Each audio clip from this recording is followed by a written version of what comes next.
Bien, merci, bonjour. Bon, je sais pas pourquoi je te dis merci, j'avais envie de te Bonjour. dire merci déjà. Ça va? Mais oui, tu as l'air d'être content que je sois là, c'est Eh pour ben, ça je que tu suis me content, remercies tout de suite. absolument, je suis ravi que tu sois là et c'est le cas. Bonjour, bienvenue, vous êtes dans la bulle 2. Dans la bulle de Sandy Boulanger, on va discuter quelques instants avec Sandy, elle va nous dire ce qu'elle fait, quel est son job, quel est son travail, comment est-ce qu'elle vit la crise en ce moment dans son job et aussi la question de fin, c'est l'after-Covid, comment voit-elle l'après-Covid? Et c'est avec Sandy Boulanger et c'est maintenant.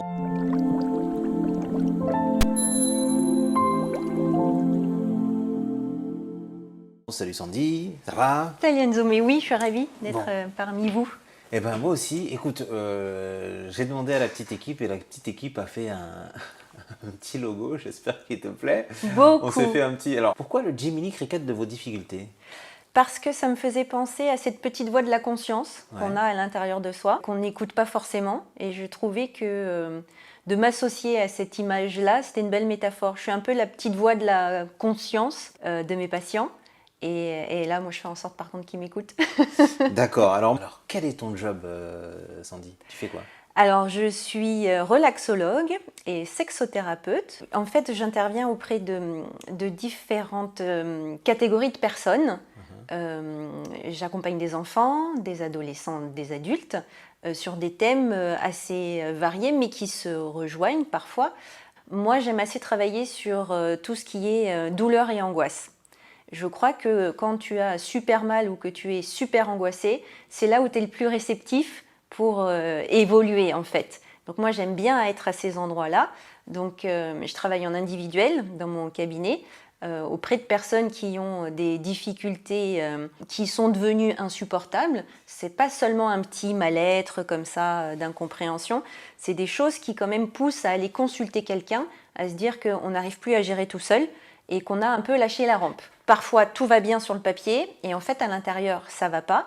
Donc il y a des pertes de sommeil, des comportements qui sont complètement disproportionnés ou une espèce d'apathie pour la vie où il n'y a plus justement d'envie, ce sentiment un peu d'être comme un robot ou un zombie.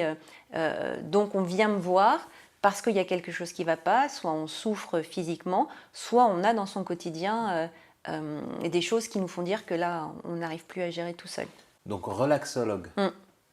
J'ai cru que tu étais en train de me dire ce que faisait un psy. En fait, je suis un psy par le corps. C'est-à-dire qu'on D'accord, peut ok. effectivement échanger, on va dialoguer, bien sûr, et aussi mon travail à moi, c'est de ramener énormément dans le corps et dans les sensations. Donc en fait, c'est complètement kinesthésique. Ça Enfin, s'appelle un un somatothérapeute. Ah bah voilà. Donc on évolue dans son corps. Mais on n'est pas dans une culture où on va prendre soin de notre corps. En fait, aujourd'hui, on vient prendre soin de son état d'esprit, de son mindset. Donc on vient travailler en fait sur les choses qui nous résistent. Et ça crée énormément de souffrance, c'est sûr, parce qu'on n'arrive plus à aller exactement là où on avait envie d'aller.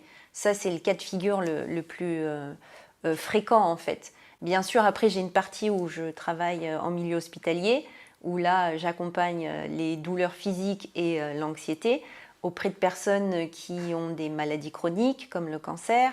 Je fais beaucoup d'accompagnement en soins palliatifs, donc aussi du coup en fin de vie, mais également en maternité, parce qu'il y a beaucoup d'angoisse et de douleur. Peut-être que tu as connu ça toi aussi dans ta vie. Oui, j'ai accouché.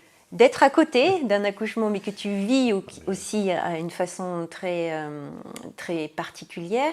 Donc mon travail, en fait, c'est vraiment tout ce qui se passe par le corps et qu'on n'arrive pas forcément à associer avec son esprit. Donc je suis une psy du corps. C'est dingue parce que tu dis à la fois que tu accompagnes la fin de vie et que tu accompagnes le début de la vie aussi. Oui. Et Oui. dans les deux cas, il y a de la douleur. Oui, mais dans toutes tes preuves de vie, tu as de la douleur. C'est-à-dire que je prendrai l'exemple d'un burn-out. C'est pour moi une fin de vie. La fin d'une période de vie qui n'existera plus pour renaître à autre chose. Je crois que c'est un peu toutes ces épreuves de vie qui finalement sont comme une naissance, comme une mort. Ça bloque. On pourrait discuter pendant des heures. J'allais te relancer sur d'autres questions et là je me suis dit, oh là là, on va complètement digresser sur le sujet principal. Ça fait combien de temps que tu fais ça? Pas loin de 15 ans maintenant. Mais tu es aussi Sexothérapeute. sexothérapeute. D'accord. En fait, c'est toujours les mêmes outils d'apprentissage de sensations du corps, comment est-ce que j'apprends à être bien dans mon corps. Et ça va jusqu'au point le plus intime et essentiel, à mon sens, qui est l'érotisme. La sexualité, si tu veux, j'aimerais penser que c'est un peu comme si tu parles de ça quand tu es à la petite école. Quand tu sors de l'école et que tu passes après aux grandes études, tu parles d'érotisme. Pour moi, la sexualité, c'est un état déjà basique de la relation érotique et sexuelle. Mais après, quand on grandit en âge et en expérience, c'est bien d'évoluer dans l'érotisme. Parce qu'on n'a plus la même sexualité qu'avant. Et c'est pas mal d'ailleurs, sauf qu'il y a beaucoup de croyances qui font que on doit garder une sexualité qui ressemble à ce qui était avant, avec une grosse peur de vieillir, faut quand même se le dire. On essaye de se raccrocher à ce qu'on était avant et comment est-ce qu'on pouvait le faire, sans du coup prendre en compte que vieillir, grandir, c'est chouette, et que l'érotisme, du coup, c'est une façon d'être en lien avec l'autre qui est presque divine. Peu importe l'âge qui passe, l'érotisme reste ou grandit. Grandit. Exactement. D'accord, donc tu nous aides à trouver le truc. Pourquoi est-ce qu'on va travailler ensemble? Moi, je crois que j'ai 2 questions essentielles quand on commence à se rencontrer. C'est pourquoi est-ce que vous venez, mais surtout pour qui? Est-ce que c'est suffisamment insupportable la situation dans laquelle vous êtes pour que vous décidiez de vous mobiliser pour évoluer? Et il y a des fois, on n'est pas super bien, puis on est un peu poussé par l'entourage. Allez, va voir quelqu'un. Tu sais, ce fameux mot du quelqu'un. On vient me voir parce qu'il y a une situation qui, petit à petit, est en train de réduire le champ des possibles dans la vie. Donc ça peut être dans le couple, bien sûr au niveau de la sexualité, mais c'est assez rare finalement qu'on vienne me voir juste pour une question sexuelle. On vient me voir parce qu'il y a tout un tas d'éléments qui vont plus dans la relation à l'autre, donc dans le couple, ou dans la relation à soi, c'est qu'il est plus possible de rencontrer qui que ce soit, mais c'est pas juste pour une problématique. Comment ça s'est passé le Covid? Alors, au début, j'ai forcément arrêté mon cabinet. Okay. Après, j'ai vécu à l'étranger, donc j'avais déjà l'habitude de travailler en distanciel. Il y a eu bien sûr une diminution du rythme, ça c'est évident.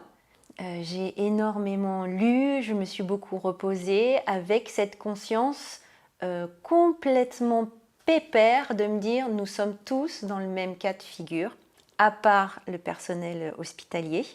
Mais c'est comme si j'avais pris des vacances quelque part et que la terre entière avait pris des vacances. En même temps, on était tous ensemble.